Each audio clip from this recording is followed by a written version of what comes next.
Bismillahirrahmanirrahim. Assalamualaikum warahmatullahi wabarakatuh. Halo anak-anak, berjumpa lagi bersama Ustaz Tajri pada pembelajaran Pendidikan Agama Islam kelas 2. Nah, sebelum pembelajaran pada kesempatan kali ini dimulai, marilah kita berdoa terlebih dahulu ya. Semoga pembelajaran kita pada kesempatan kali ini diberikan kelancaran oleh Allah Subhanahu wa taala. Berdoa mulai.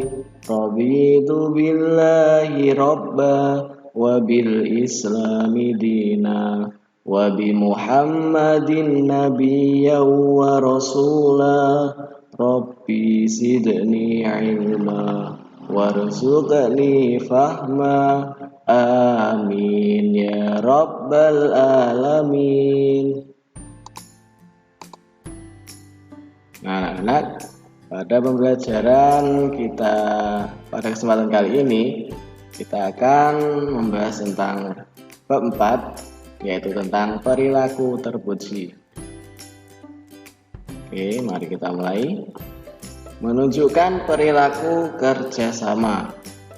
Kerjasama adalah suatu pekerjaan yang dilakukan bersama-sama sehingga pekerjaan menjadi lebih ringan, cepat selesai.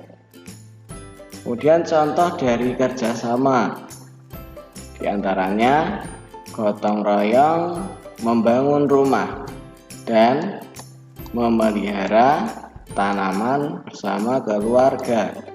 Nah, ini contoh dari memelihara tanaman bersama keluarga.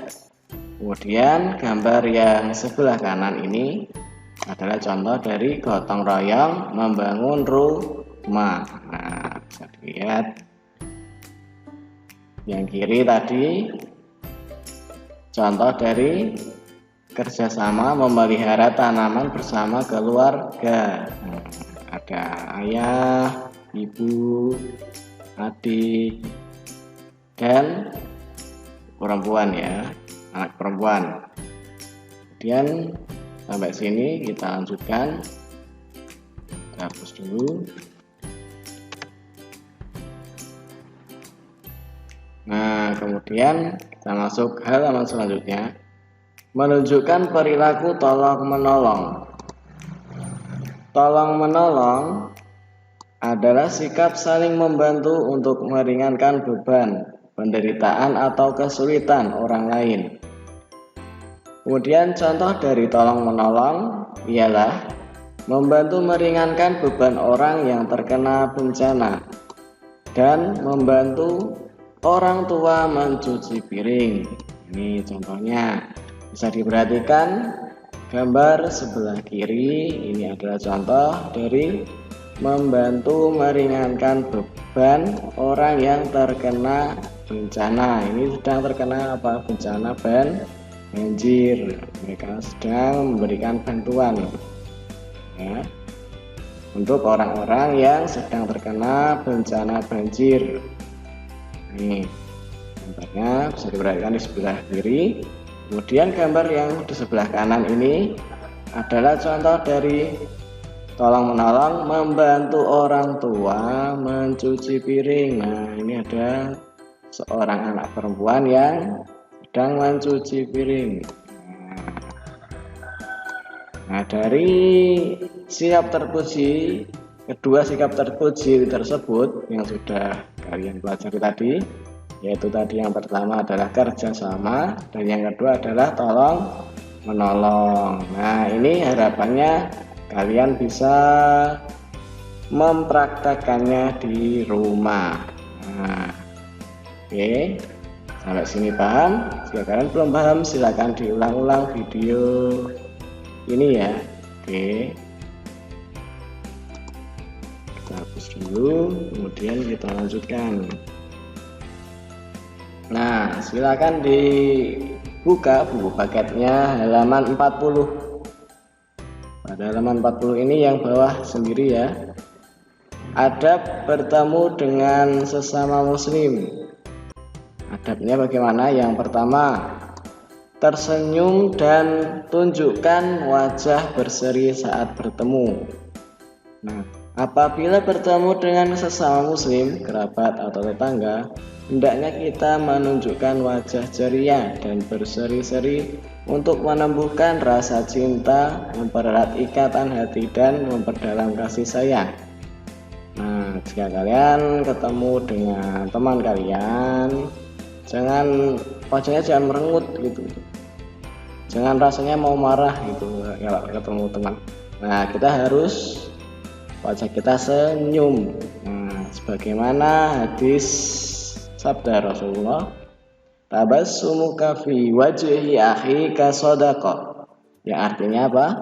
Senyummu di hadapan wajah saudaramu adalah sedekah. Nah, itu ya anak-anak.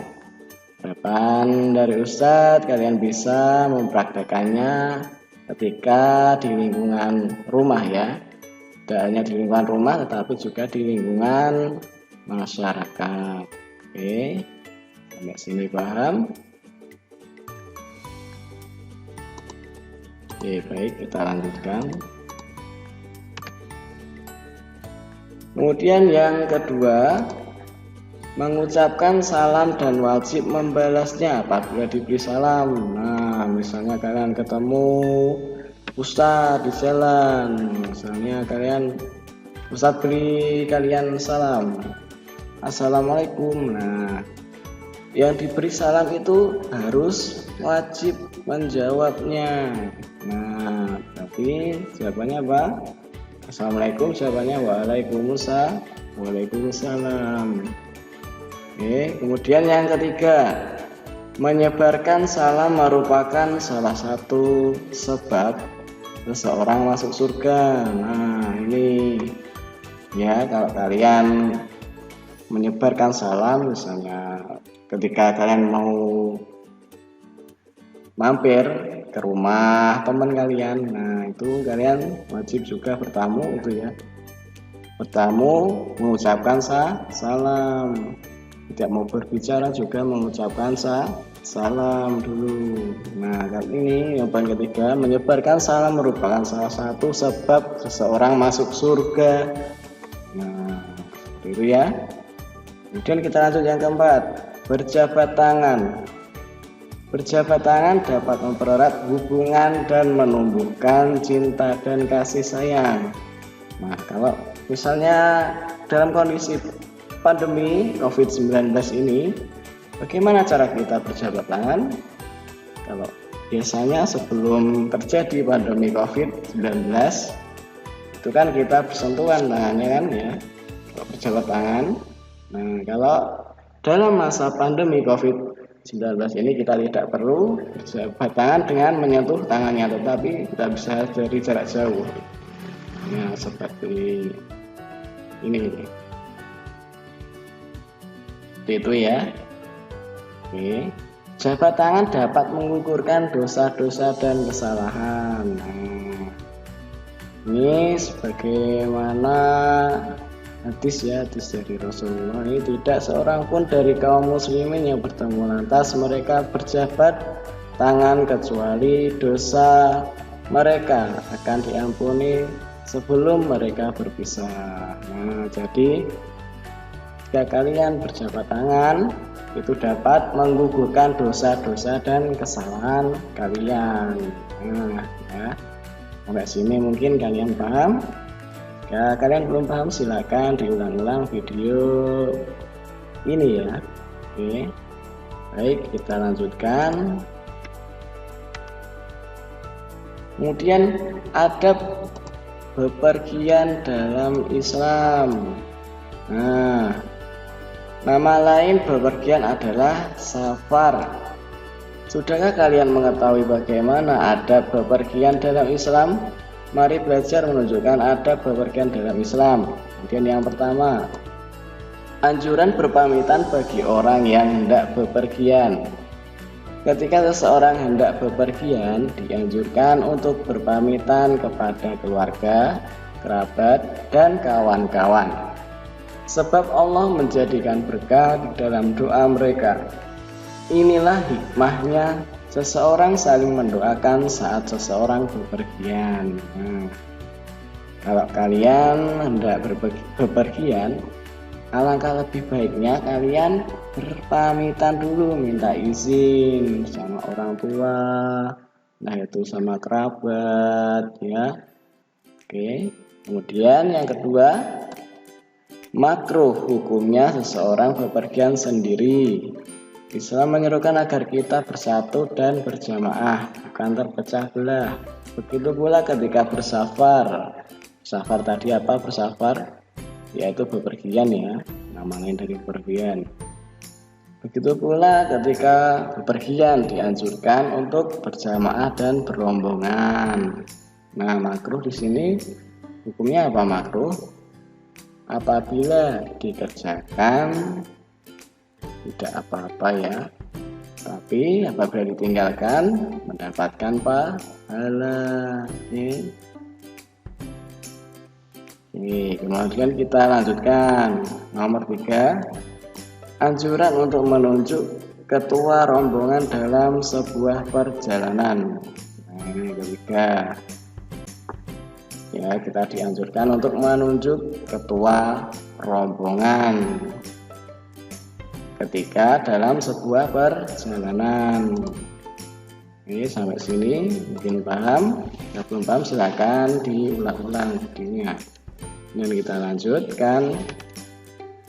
Kemudian yang terakhir, larangan membawa anjing dan lonceng dalam perjalanan. Nah, ini juga ada beberapa sabda Rasulullah dan sabda Rasulullah ya. Nah, ini tentang larangan membawa anjing dan lonceng dalam perjalanan. Kemudian kita sampai ke tugas mandiri. Nah, tugas mandiri ini, carilah kata yang sesuai dengan pernyataan di sebelah kiri. Sebelah kiri yang mana? Yang ini ya. Sebelah kiri. Ini bukan tugas. Ingat anak-anak, ini bukan tugas. Ini cuma kalian isi saja. Nah, mari kita isi coba ya. Kemudian kerjasama. Kita kira-kira kata yang tepat apa untuk mencocokkan dengan kerjasama ini? Apakah mengucap salam? Apakah meminta izin? Apakah membantu korban banjir? Ataukah gotong royong? Nah, dari 4 ini mana yang benar? Ya, kerjasama itu ada hubungannya dengan gotong royong. Kemudian tolong menolong. Tolong menolong apakah ada hubungannya dengan mengucap salam? Apa meminta izin? Apa membantu korban banjir? Nah, yang mana dari 3 ini? Kalau gotong royong tadi sudah sama kerjasama tadi ya. Nah, katanya sudah berkaitan. Dan apakah tolong menolong? Tolong menolong itu sama dengan membantu korban banjir. Nah, kemudian yang ketiga ada bepergian. Nah, mana kata-kata yang berhubungan dengan ada bepergian? Apakah mengucap salam atau meminta izin? Ayo, yang mana? Yang meminta izin. Nah, oke. Kalau sebelum bepergian tadi minta izin dulu, pamitan dulu. Nah, kemudian yang terakhir sendiri ya, ada bertemu. Yang belum yang mana? Yang mengucap salam. Nah, kalau ketika bertemu teman, entah itu ustadz atau ustazah, kalian wajib mengucapkan salam. Ya, salam dulu berbicara. Oke, sampai sini paham? Oke, sekarang kita lanjutkan.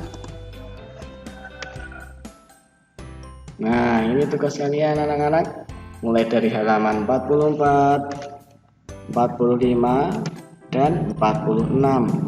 Nah, untuk halaman 46 ini kalian cukup kerjakan sampai C saja ya. Tadi mulai dari rom A, rom B, dan rom C untuk perbaikan dan host tidak usah. Ya. Baik, sekian pembelajaran pada pertemuan kali ini. Mari kita tutup dengan bacaan hamdalah bersama-sama. Alhamdulillahirabbil alamin. Sekian dari Ustadz. Apabila ada salah-salah kata, Ustadz mohon maaf yang sebesar-besarnya ya. Akhirul kalam. Wassalamualaikum warahmatullahi wabarakatuh.